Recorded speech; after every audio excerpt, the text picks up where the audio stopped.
Hey, what's going on, everyone? Good morning. Dean Kulaweera here. First of all, Happy New Year. Happy New Year to everyone out there.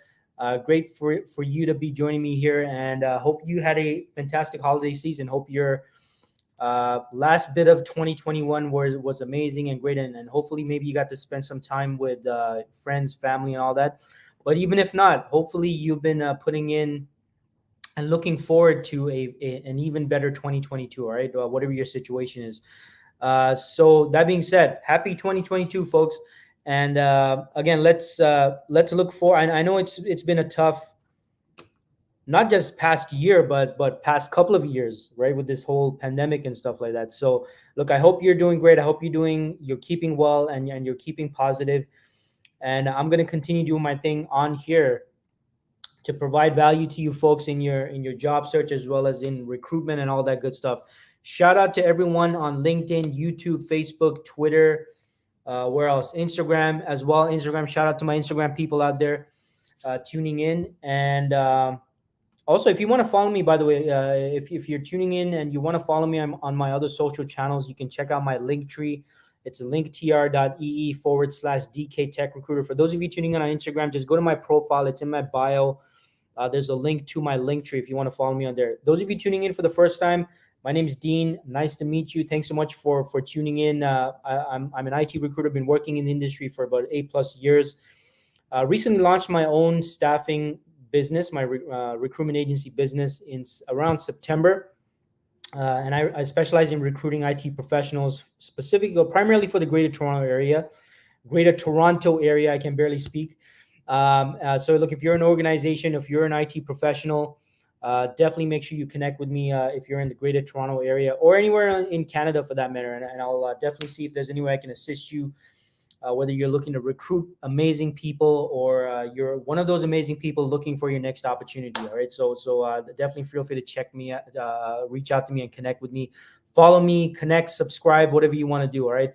And again, if you want to follow me on my other social channels, I put out a ton of content every week on every day actually, on social media. Again, all my social media accounts are at my link tree, which is linktr.ee/DK Tech Recruiter. linktr.ee/DK Tech Recruiter. Feel free to check me out on those on that platform as well. So that being said, also another quick reminder: if you haven't already, make sure you subscribe to my LinkedIn newsletter as well. I release a new edition every week. I talk about recruitment tips and advice, as well as job search tips and advice. Already have around over 8,000 people have subscribed already, so really appreciate that. And it's really picking up momentum, and I'm releasing an edition every week, and I try to provide practical, real world tips and advice in relation to recruitment and job search related stuff as well.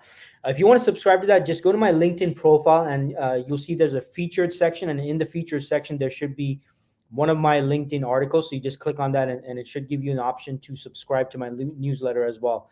And again, thanks and shout out to everyone that has already subscribed. Really appreciate that. And again, if you're an IT professional in the Greater Toronto area, or you're an organization looking for IT professionals in the Greater Toronto area, definitely make sure you connect, follow, direct message me. Happy to see if there's any way I can assist you. If not now, hey, at some point in the future, all right? So make sure you go ahead and do that. And that being said, I think we have some comments here. So we got my friend Nick in the house, Nick Foscarini. Good morning, Nick. Good to have you here. Folks, if you have an interest in JavaScript or front end development, make sure you follow Nick. Amazing person to follow. Always posting content about amazing content related to life as a developer, and as well as his tips, advice, and all that stuff for the devs out there. So make sure you follow Nick. Nick says, has the current wave in Toronto slowed down the job market?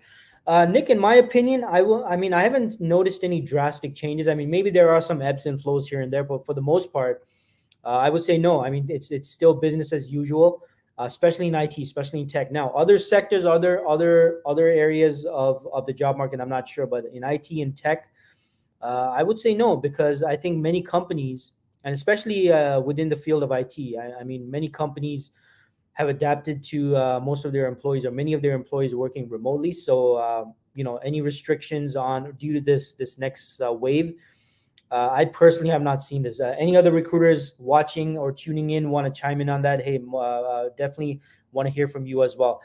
So again, thanks for that question, Nick. Always great to have you here. And for the rest of you folks, any questions you have job search related, feel free to start putting them in the comments. I will get around to them shortly. I'm going to quickly speak on today's topic, which is, something that all of us need to start thinking about. And I thought it would be a very appropriate topic for 2022 as we kick off the new year.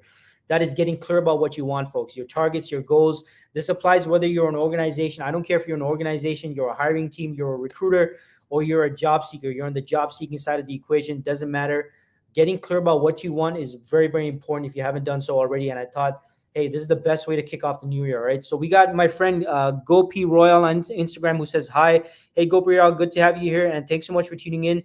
Same thing goes for you, Gopi Royal, or anyone else on Instagram. Any questions you have, job search related or recruitment related, feel free to start putting it in the comments. I'm going to speak about this week's topic, and then I'm going to get into answering and responding to everyone's questions in the comments, all right? So let's see. So what I want to talk about today, to kind of kick things off before I get into your questions in the comments, is let's kick off 2022, folks, by being clear about what we want, okay? And again, whether you're a recruiter, whether you're a part of a hiring team, you're trying to recruit top talent, or maybe you're a job seeker, you're searching for your next career opportunity, whatever your situation is, right? Whether you've been laid off, you're currently employed, looking for the next big thing, you just quit or resigned from your current job, you're looking for your next move. Whatever the situation is, this is a common error I've seen hiring teams make, companies making their recruitment strategy, as well as job seekers and people looking for their next career opportunity. I've seen so many individuals and companies and recruitment teams make this mistake, not being clear about what it is they want. Now, if you're an organization, right, you're currently recruiting for a specific position, or maybe a couple of different positions. Before you even start recruiting, you got to get clear about, hey, who is the dream candidate? What does the dream candidate look like? Because if you're not clear about that, you're going to waste your time, and you're going to waste a whole bunch of people's times as well in the recruitment process. Now, my friends in corporate recruitment out there might not want to admit this publicly, but hey, if you're a staffing agency recruiter, feel free to put it in the comments and let everyone know. If you've experienced this, you've ever worked in partnership with a hiring team or with a recruitment team that's not entirely clear about what their ideal candidate looks like, right? I mean, how many of us in recruitment have experienced this? Right, we're in communication with a hiring team. We're like, okay, what does your ideal candidate look like? What are you looking for in an ideal candidate? What experience do they need to bring to the table? What XYZ do they need to bring to the table? What type of experience do they need to have? What type of industry experience? What type of projects? What type of technologies, et cetera, whatever it is. And how many times have we as recruiters come across hiring teams that are like, oh, well, it's on the job description. We have this job description here, and this is what we're looking for in an ideal candidate. Okay, great. You got a job description put together. Congratulations, folks. Right? Well, how about we have real discussions about what you're looking for in an ideal candidate? Right? I mean, the job descriptions for the most part, I'd say the majority of the job descriptions out there are very, very generic, right? Very standardized. It's something that you kind of put together to save time. Maybe it's something you found on Google. Maybe it's something standard that your organization has with a whole bunch of requirements, standard, industry standard, quote unquote industry standard requirements for the person that you're looking for, but you're not really putting in that time and effort to get really clear on what the ideal dream candidate looks like. Now, the same thing goes for job seekers, right? Don't think I'm not letting you job seekers off the off the, what's the term? Off the I can't even remember the term. I really did get in with this the new year, right? But in any case, you know what I'm talking about. I'm gonna let you off the hook. That's the term. I'm not gonna let the job seekers off the hook either. You got to get clear about what does your ideal dream opportunity looks like, folks. What does your ideal company look like? What does your ideal organization look like? Ideal team, department, projects, hiring manager. I mean, heck, you're going to be spending a whole bunch of time probably working with and reporting to this hiring manager or this team. What does your dream ideal department, team, hiring manager look like? Like, are you getting really clear on this? Right now, I know some of you already thinking, well, Dean, some of you skeptics out there, you're like, oh, Dean, well, the dream candidate does not exist. The dream employer does not exist. And look, I agree with you, right? The dream candidate does not exist, folks. If you're a recruitment team, you're an organization out there, your dream candidate, ideal, perfect candidate probably does not exist. Job seekers out there, your ideal dream employer, company, organization, team, department, project, whatever it is, probably doesn't exist. And that's not the point of this, though. That is not the point of this, folks, right? Our dream, whatever, probably doesn't exist. But the point here is we need to have a measuring stick. We need to have a set of criteria that we can at least now compare to, right? Whether you're looking for a dream candidate or you're looking for a dream job, if you don't have a list of clearly defined criteria that you can compare the person in front of you to, then that's going to make your recruitment strategy more difficult and more challenging. It's going to make your job search strategy more difficult and challenging as well. Because now you're going to be going by whim, instinct, emotion, and all that stuff, which is still good. You should definitely have your gut. You should definitely have your instinct. You should definitely have your, that internal instinct that tells you, maybe this is a good decision or not.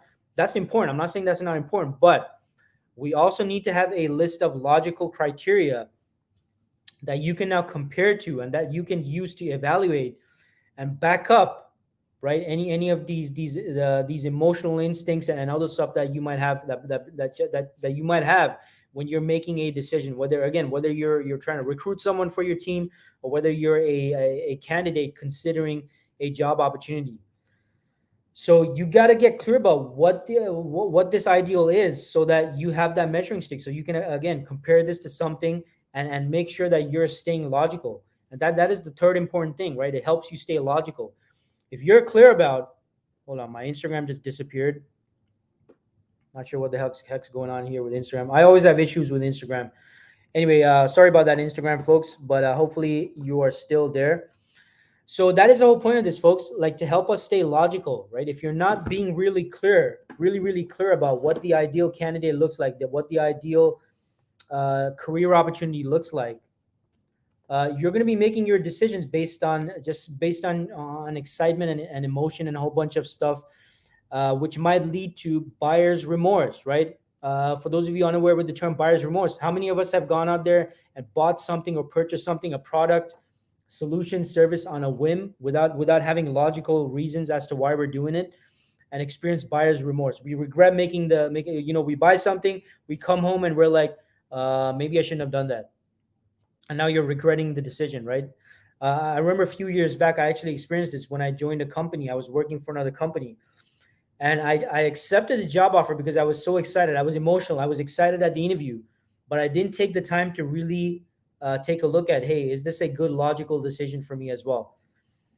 And you know what? My first day on the job, the first day that I stepped into the office and started working for the company, my first thought was, I made a bad decision. This was not a good decision. And right away, that's a terrible feeling to have when you're starting at a job and you get that feeling right away.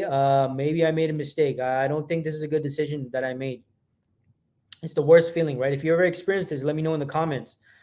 But that's why in order to avoid this, folks, we got to get really clear. And again, whatever it is, the big picture stuff, the little stuff, the small stuff, everyone needs to get really clear about what their ideal candidate looks like, what their ideal job opportunity looks like. If you're not doing that, you will experience buyer's remorse, or you're going to end up going and moving ahead with candidates that, candidates that might not be the ideal fit for your organization, or you're going to experience accepting job offers with companies where you regret making that decision, or they end up being like a totally different environment, or you might start noticing things you didn't pay attention to during the interview.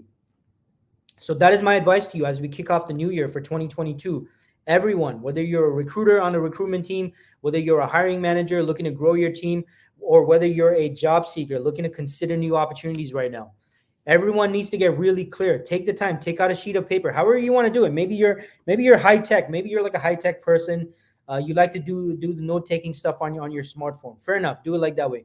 Maybe you're old school. Maybe you want to take out a sheet of paper, take out your pen or your pencil, and write down everything, folks. From how what technology you're using in the workplace, to the personality of your hiring manager, to what type of projects you're working on, to what type of industry specifically you want to work on. Look, if you're a job seeker, okay, let's say you're a project manager. You're like, Dean, I'm looking for project management opportunities. I'm an IT project manager. I'm looking for IT project management opportunities. Well, guess what, folks? It's fair enough. If you want to tell me that as a recruiter, like, I get it, because I might be recruiting on multiple different types of IT project management opportunities. But you as an individual on your own time, you need to get really specific about the types of opportunities within PM project management that you want to get into. Maybe you want to specialize in specific industries. Maybe it's specific types of projects. Maybe you want to work for a company that uses specific types of tools or ways of doing things. Whatever, like, I don't know what that is, right? And don't expect anyone else to get clear on this on your behalf. Like, this is something everyone, whether you're a hiring team, a recruiter looking for an ideal candidate, or a job seeker looking for the ideal role, you need to get clear about what the ideal looks like, what the dream candidate or opportunity looks like, right? And this is, again, gonna act as your measuring stick, as your guidance as you move through your job search. And again, the ideal candidate does not exist. The ideal job career opportunity does not exist. But guess what, folks? If you have a list of criteria, at least you can check off at least you now know, hey, maybe this is not the ideal opportunity, and hey, maybe this is not the ideal candidate, but hey, they check off 90% of my criteria. So at least now you have some logical backing that lets you know, yeah, maybe this might be a good decision for me. Maybe this might be the perfect candidate for us, right? Because just because you met some candidate and I hear this from hiring, I hear this from hiring teams and recruiters, like, all the time, not all the time, but fairly frequently. Oh yeah, we really love this candidate. It's so great. We like the same sports teams. We went to the same university. I mean, so what, folks? I mean, honestly, who cares, right? I mean, yeah, that's good. That's icing on the cake. But when you're working with someone like 8 hours of the day, I mean, eventually the whole supporting the same sports team and going to the same university, I mean, that's going to wear out real quick. Eventually, we're going to have to look at the important stuff. Do they have the skills that's required for this role? Do they bring the knowledge and experience required for this position? Do they add any new knowledge and experience that they can bring to this project? Are they going to help move us further along this project and this cycle? Are they going to have the ability to use their existing contacts and connections and vendors and blah, blah, blah, and whatever it is to help us with this project? That's the real stuff. That's the important stuff. Do not get distracted by the emotional stuff, folks. And by the way, it's completely normal for any of us, myself included, to get excited about the emotional stuff, right? We simply like someone and we want to hire them. We simply like someone and we want to accept the job offer. That's fine. It's a normal human thing. If you're feeling that, it doesn't mean something's wrong with you. I feel that myself. But here's what else I do. Like, I got to have a logical list of reasons as to why this would or would not make sense. And that's what everyone needs to do as they kick off their job search strategy for the new year, for 2022, and as they kick off their recruitment strategy for 2022 as well. You need the logical reasons, these clear targets, and again, the dream situation, dream scenario, dream candidate, dream job, dream career. You have to have this logically listed out so you have something that you can compare to. And again, use as a yardstick or a measuring stick or whatever you want to call it. So you're holding yourself accountable and you're making sure that you are staying logical. Because decision making, as much as we like to think of ourselves as logical and all that stuff, folks, look, we're human beings, right? We do get influenced by our emotions, and we do tend to sometimes make decisions purely because of emotion. And again, like I said before, I'm not saying don't follow your instincts. I'm not saying don't follow your gut. I'm not saying don't follow that internal voice. What I'm saying here is let's also have a list of logical criteria that you can also refer to and ensure that you're making the right decision. Again, whether you're recruiting for that next person for your team, or you're a job seeker looking to accept or decline a job offer that you are considering. That's all I'm saying here, folks. All right. So look, hope that information helps. Hope that that helps you with again, getting clear about what you're looking for, right? If you found this information helpful, make sure you hit me up with a like and share. And let's get into the Q&A, right? Any questions you have regarding this topic or anything else job search or recruitment related, feel free to put it in the comments, all right? We got Ashwin in the house. Ashwin from YouTube. Shout out to Ashwin. Good to have you here. Ashwin says, "Hey Dean, happy New Year. Hope you had a good holiday." Yeah, thanks so much, Ashwin. Actually, yeah, I had a great holiday actually. So I spent time. I mean, it was 100% with family. We took this a whole bunch of us. We went out to visit my aunt in in Vancouver, BC. Well, specifically Coquitlam. I think I pronounced that correctly. And yeah, just it was my first time in BC, and oh my God, BC, what a beautiful place, folks. I mean, I regret not visiting way sooner, but British Columbia is just so beautiful. Didn't get a chance to visit and do too much sightseeing because there were some obviously some concerns in place because of this whole variant with COVID. But I went on some sightseeing. I visited Whistler. I did some sightseeing. I went into the mountains and stuff like that here and there. Just a beautiful place. But at the same time, it was also like one of the coldest winters they ever had. So that was like, yeah, perfect timing, right? But in any case, yeah, I had a great holiday season, Ashwin. Hope you're doing great. Hope you had a fantastic holiday season as well, and wishing you a fantastic 2022 as well, my friend. I appreciate you tuning in. We got Sohail in the house. Hey, Sohail, good to have you here. Shout out to Sohail. Hope you're doing great, Sohail, and Happy New Year to you as well. And we got my friend Peter in the house. Hey, Peter, good to have you here. Good to see you here. Peter said I missed most of today's session, but anyway, Happy New Year. Hey, no worries, Peter. Happy New Year to you as well, my friend. I see you doing well and doing great, and posting about all your involvement with PMO related stuff. By the way, everyone out there, make sure you follow Peter. He posts some great informative stuff about PMO, and you want to make sure you follow him. He's very involved in the PMO community. And look, if you're an organization or institution involved in PMO, you want to make sure you follow or connect with Peter. He's very involved in the community, and hey, maybe he can get involved with your institution or your organization. Who knows? I mean, hey, so make sure you connect with Peter. Make sure you follow him. If you have an interest in PMO, great person to follow as well. Always good to have you here, Peter, and wishing you the very best for 2022, my friend. And looking forward to many more interactions with you as well.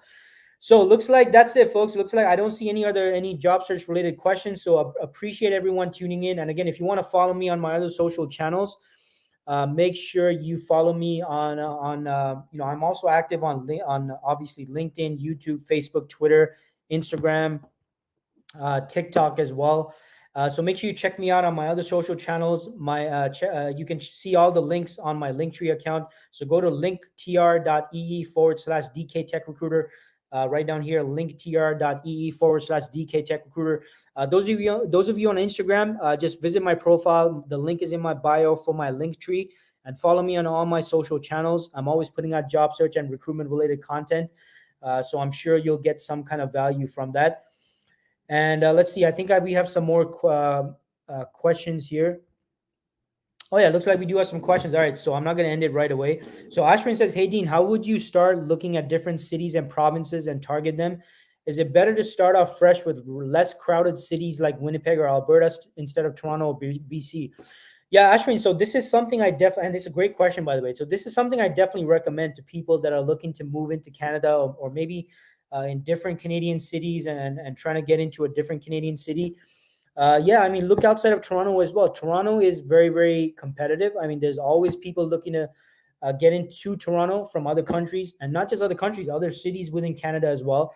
And also within Toronto itself, right? Within Toronto itself, it's very competitive. Like people within Toronto are looking to compete for positions at other companies within Toronto internally as well. And so, yeah, my recommendation is don't just look at Toronto, like look at other Canadian cities as well. So you mentioned a couple yourself, Ashwin, such as Winnipeg and also the province of Alberta. British Columbia, also Quebec. Quebec has an amazing talent pool over there, and also a lot of great IT opportunities over there as well. And also, don't forget the East Coast, right? Nova Scotia, New Brunswick, like these areas have great IT opportunities as well, and not just IT, but other industries as well. So yeah, definitely make sure you check out other industries as well.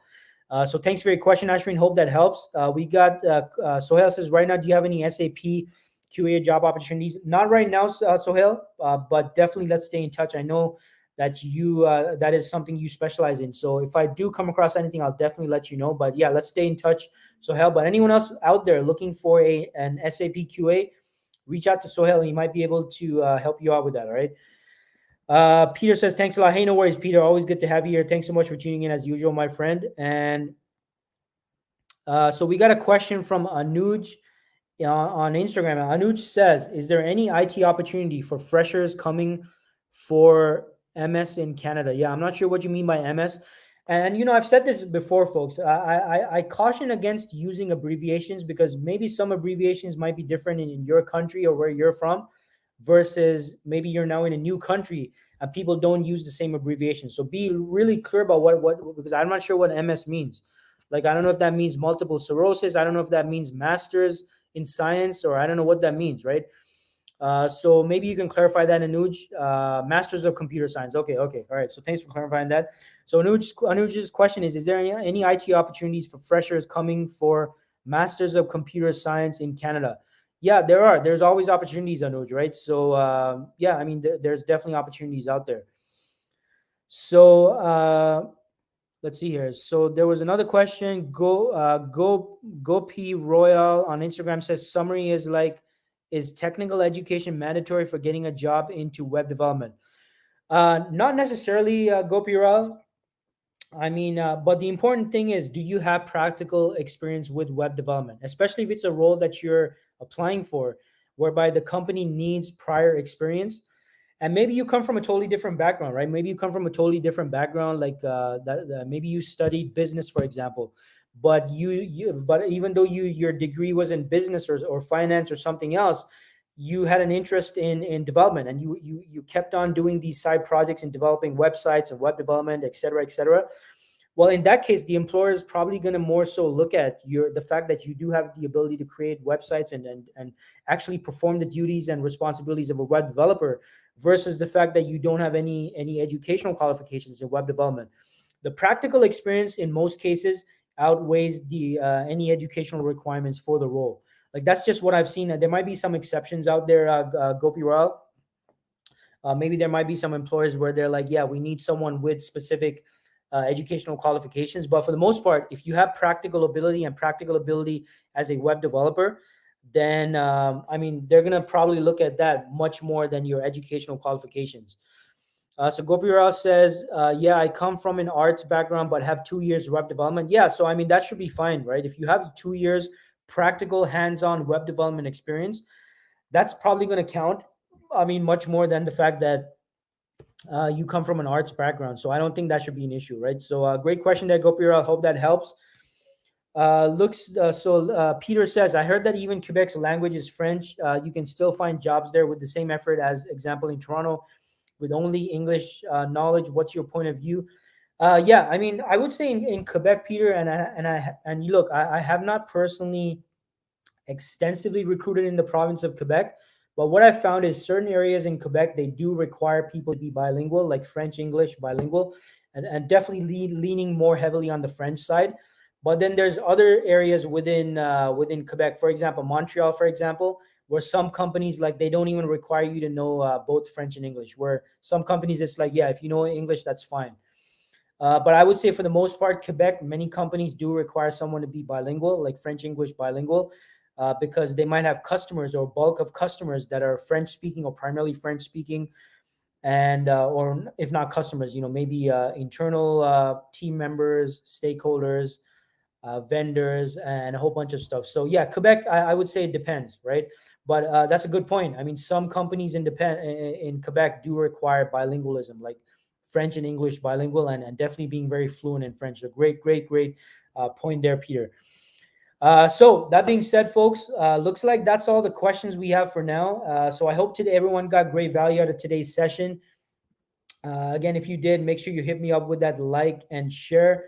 And make sure you follow me and connect with me. Direct message me if you're an IT professional in the Greater Toronto Area, or you're an organization in the Greater Toronto Area, or anywhere in Canada for that matter. You're looking for top IT talent. You're looking to recruit for your organization. Definitely happy to see if there's any way I can personally assist you. And again, if you're an IT professional, make sure you connect with me. Direct message me, follow me, whatever the case is. And I'm happy to see if there's any way I can assist you in your job search as well. Hey, thanks everyone for tuning in. Appreciate everyone for tuning in. And Ashwin says, thanks, Dean. See you again next week. Yeah. And by the way, thanks for the reminder. Yeah. Make sure you tune in again next week, folks. Wednesday, 11 a.m. Eastern time zone. I'm going to be right here. And I'm going to have a special guest next week who's going to be talking about how he landed a job as a newcomer to Canada as an IT professional. And not just any job, but it was a management position, management level job. So make sure you tune in. More details will come out shortly, but make sure you tune in next week, Wednesday. Special guest who's going to be talking about what and how he did that as a newcomer to Canada. So if you're a newcomer, you definitely want to make sure you're tuning into that segment. All right. So thanks so much, everyone, for tuning in. I'm going to end the session. Instagram. I see some of a few questions on Instagram, and I'll get into that shortly. But everyone else, thanks so much for tuning in, and I'll see you around next week, folks. All right. Thanks so much, and have a good one.